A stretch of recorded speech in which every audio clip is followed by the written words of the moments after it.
À 1400 km à l'est de la capitale du Niger, plus de 100 000 personnes sont venues trouver refuge, fuyant le Nigeria et les exactions de la secte islamiste Boko Haram. 3 camps vont être prochainement créés pour faire face à un afflux qui s'accélère depuis septembre, alors que la secte se rapproche de la frontière.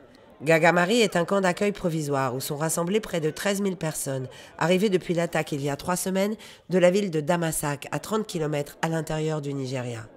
Pendant notre tournage, un mari retrouve sa femme, un père, Bonou El Hadj Zakaria, sa fille Zara, 27 ans, retenue prisonnière depuis l'attaque. Naga mota da tuta Allahu akbar Allahu akbar na waya haka naga mota kawai suka bude mana wuta pau pau pau pau shikenan na lalaba na gudu luye ne tuluye ya wanya dusa turo karaye luye ne ya jasanincha ni kan mai ruwa kwa turo.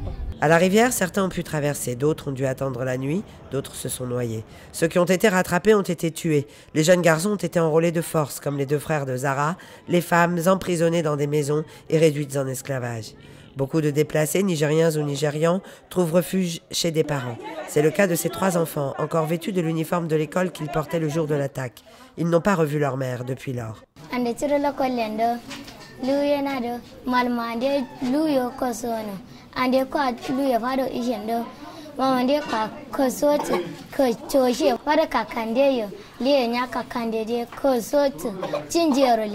rive sud de la Komadougou, dans le département de Bosso, est désormais tenue par Boko Haram, qui a planté fièrement son drapeau.